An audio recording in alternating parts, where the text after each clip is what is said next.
يا مساء الفل والسعادة، أنا يحيى ودي قناتي على اليوتيوب. لو أول مرة بتشوفوني ما تنسوش تعملوا لي سبسكرايب ولايك للفيديو لو عجبكم في الآخر.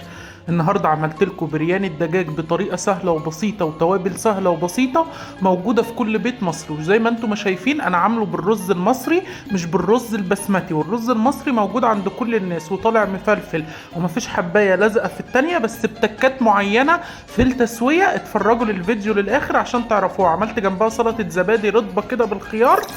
عندنا هنا في حلة على النار سخنة جدا حطينا كوباية الا ربع او نص كوباية من الزيت.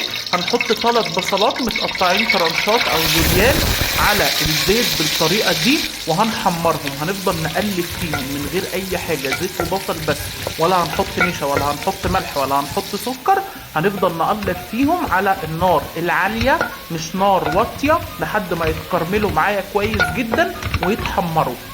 زي ما انتم ما شايفين هنا البصل كان ابتدى يكرمل شوية ويتحمر شوية. هبدأ هنا طبعا اخد 3/4 كمية البصل احطها في طبق واركنها على جنب. بعد ما تكرمل واداني اللون الذهبي الكويس هاخده احطه في طبق على جنب عشان هستعمله بعدين وانا بطبق باقي الوصفة. هنا هسيب الربع البصلة ياخد لون كرملة اكتر ويغمق اكتر في اللون.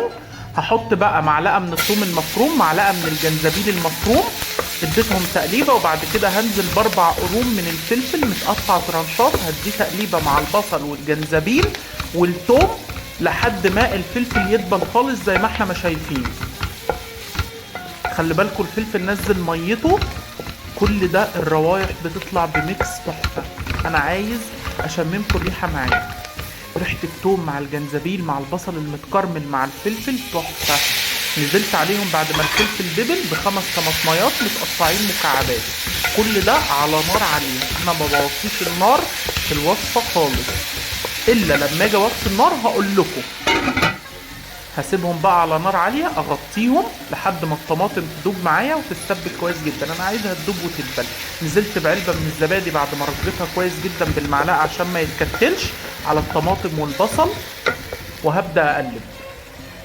هنزل بقى بمعلقتين من الكاري، والكاري اساسي في الوصفة، مفيش برياني من غير كاري بكل انواعه. معلقة من الكمون، معلقة من الفلفل الاسود، وكمان ربع معلقة من الكزبرة الناشفة، و5 فصوص من الحبهان، وورقة و3 ورقات لورا وعود قرفة.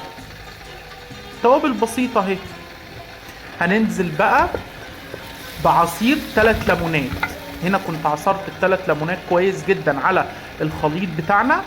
هبدأ انزل اللحمة اللي انا مختارها هي لحمة طرية من اسمها لحمة السن او اللحمة اللي هي من بيت الكلاوي.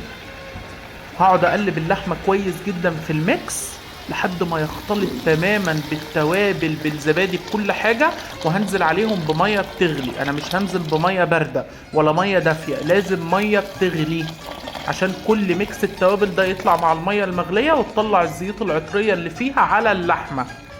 نزلنا هنا بالمية المغلية، هندي اللحمة تقلبتين حلوين كده زي ما انتم ما شايفين، وهنسيبها تغلي. هنغطيها ونسيبها تغلي. هنحط بس رشة من السكر، وكل ما تحتاج مية هنزودها، كل ما تحتاج مية تزودها. هنا كانت استوت معانا اللحمة، قعدت ساعة بالظبط على النار، على نار هادية. انا كنت موطي النار. بعد ما خدت غلوتين هغز فيها الشوكة واطلعها هتطلع بسهولة. هنا كانت اللحمة استوت ودايبة معانا وزي الفل. هبدأ بقى اعمل الرز بتاع البرياني. في حلة فيها مية مغلية على النار هنزل ب3 كوبايات بس من الرز مغسولين 3 مرات من غير ما اقلب ومن غير ما اعجن في الرز كتير. هنزل بيه الرز بتاعي زي بالشكل ده زي ما انتم ما شايفين، وهسيبه يغلي مع المية لمدة دقيقتين بس مش اكتر. يعني هو بيغلي مع المية لمدة دقيقتين مش اكتر، وبعد كده بصفيه وبشطفه بمية ساقعة وبرش عليه معلقتين زيت عشان ما يعجنش. هنا هبدأ ارص البرياني بتاعي بعد ما استوى اللحمة والصوص بتاعها. احط طبقة صوص مع طبقة لحمة، وبعد كده هنزل بالرز بتاعي اللي مسلوق لمدة دقيقتين ومغسول كويس بعد ما اتسلق وتحط عليه زيت عشان ما يعجنش.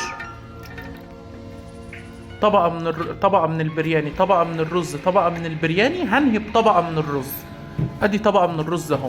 هحط بقى البصل المتكرمل اللي انا كنت كرملته في الاول، وهحط رشه حلوه كده من الزبيب زيكم. ما تنسوش تعملوا لي لايك وسبسكرايب تقديرا لمجهودي في القناه، انا بعمل لكم وصفات مبسطه من غير تعقيد. ما تنسوش تعملوا لي السبسكرايب. هنا كنت باشر خياره وصفيتها من الميه زي ما انتم ما شفتوا في الخطوه اللي فاتت، وانا بقول لكم اعملوا لايك. صفيتها من الميه كويس جدا، حطيت عليها كوبايتين من الزبادي بعد ما ضربتهم كويس، ورشه ملح ورشه